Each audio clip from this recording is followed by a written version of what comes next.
SUV et hybride, c'est deux mots qui sont très à la mode en ce moment. Et SUV hybride, normalement, ça doit être ultra tendance. Mais en fait, il n'y en a pas tant que ça, des SUV hybrides. En fait, des SUV hybrides simples, c'est-à-dire pas hybrides rechargeables, il n'y en a que deux autres dans la catégorie, le Toyota CHR et le Lexus UX. Chez Kia, on se permet d'avoir un modèle avec plusieurs niveaux d'électrification. Donc un hybride normal, c'est celui qu'on essaye aujourd'hui, un hybride rechargeable et un 100% électrique. C'est le seul modèle qui se permet ça avec la Hyundai Ioniq, qui n'est pas un SUV. Ce Kia Niro hybride a été lancé en 2016 et il vient d'être stylé en 2019, preuve que Kia ne s'endort pas sur ses lauriers. À l'extérieur, ça se voit facilement dans cette région-là du bouclier avant, avec les feux diurnes à LED qui sont désormais en forme de flèche. Il y a la même chose à l'arrière, en bas du bouclier. Mécaniquement, il n'y a rien de changé par contre. On a toujours un 1,6 essence plus un moteur électrique, le tout faisant 141 chevaux. Et à l'intérieur, ça évolue pas mal. Kia est en train de monter petit à petit en gamme, par petites touches. Vous allez voir ça, c'est plutôt pas mal. À l'intérieur, donc, le restylage se voit principalement à l'écran central tactile, plus grand, 10,25 pouces sur les finitions supérieures, et au combiné d'instruments entièrement numériques sur notre finition haut de gamme premium, alors qu'il ne l'était que partiellement avant. Le tout fait plus high-tech et les garnissages ont évolué avec du noir laqué et des inserts alu.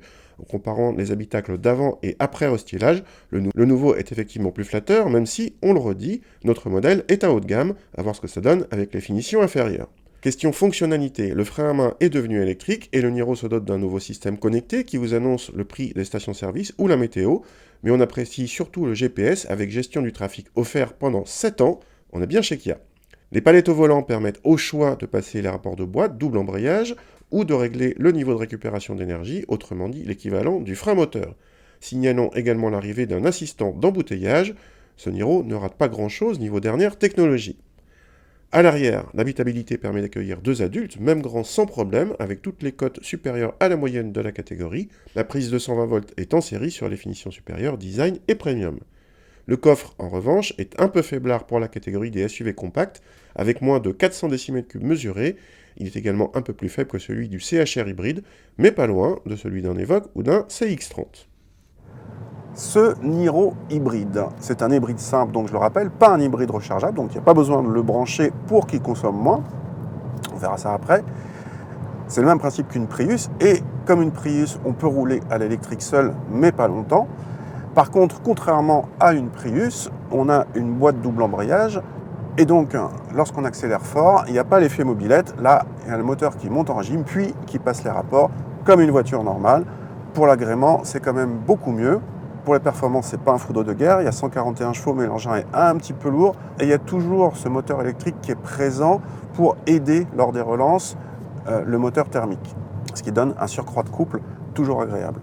Pour la partie châssis, notre modèle d'essai est en finition premium, donc ultra haut de gamme. On a vu que c'est très bien pour l'intérieur, pour l'équipement et la présentation intérieure. Pour la partie châssis, ça entraîne des roues de 18 pouces, alors c'est ni très bien en confort, ni très bien en dynamisme. Ça reste sain, ça fait ce qu'on lui demande, sans plus, c'est pas le point fort de cet engin, le point fort il vient plutôt après. Le point fort, c'est plutôt la consommation. Le Niro hybride consomme un peu moins selon nos mesures que les SUV diesel concurrents à performance équivalente et à peu près autant que le CHR hybride 122 chevaux, en étant logiquement plus performant et sans effet mobilette. Bravo à lui. En tarif, le Niro hybride commence à 29 000 € et notre modèle haut de gamme monte à 35 000 € avec un équipement de série très complet. Il est très bien placé en entrée de gamme et se positionne en haut de gamme entre les versions 122 chevaux et 180 chevaux du CHR hybride. Assez logique finalement.